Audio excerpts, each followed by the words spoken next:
Oh, beautiful day in Michigan. We've been hit by snow this year already in November, late November. So that's kind of cool. Not really, but the Great Orange Tractor. Yeah, it's sitting outside. But as you've seen in the last video, it does run.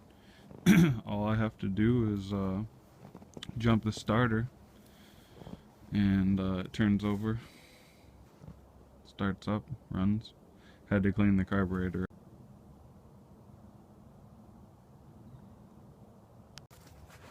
Sorry about that, I ran out of space yesterday. And then by the time I got it fixed, it was dark. Go figure. So, new day.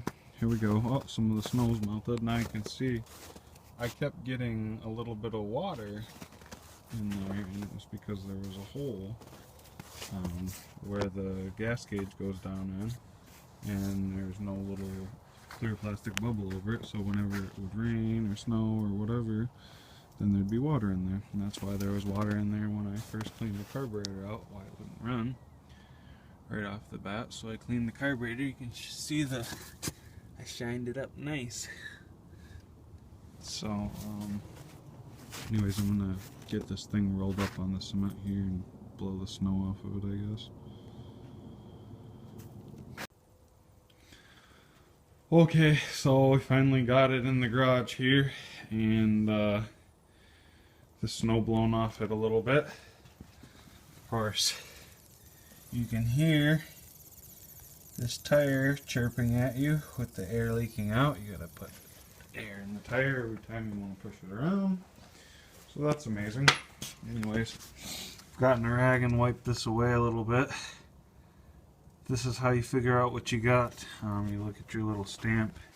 This one happens to be right under the motor. It's really hard to read, but that's the number you want. This one's 1692156. Pretty much impossible to read that, but that's what it says right there.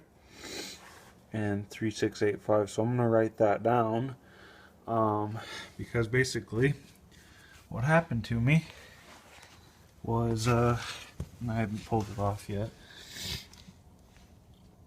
but that was, I was too excited to see if it was going to run. I didn't pay much attention to how that was sitting. I thought it was going to be okay sitting off of it. It wasn't. It melted a hole in the belt and ruined the belt, so now the belt slips off when it goes around every time right there at where the big chunk is missing out of the belt. So I got to get a new belt, so I need that number on the side there. Gonna order a new belt, and I could show you that this thing runs, but basically, oops,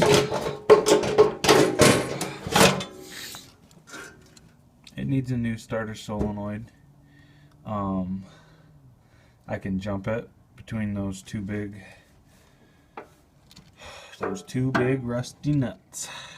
I can jump it with a screwdriver when I put the key on, and that's one way to jump it, or you can do it right at the starter. So I've gotten it running. It does run, as you saw in the last video, but I think I want to get a new starter solenoid. But first I'm going to get this drive belt, and I'm going to make sure this transmission's not messed up or something. So the other thing that was really awesome was for some reason these lights were sitting down in the bottom, and I was too excited to pay any attention, and so yeah, it melted right under the exhaust that's down there.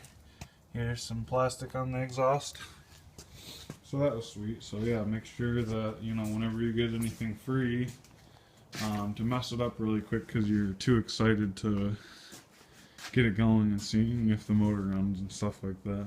Yeah, just mess it all up, just like me. Anyway, so I'm gonna order that belt online, and when I get the belt on, I guess we'll show you the next part, see where we're at. Alright everybody, hopefully this isn't totally boring and you guys are learning a little something or another, and see if this free mower pans out. Alright everybody, take care.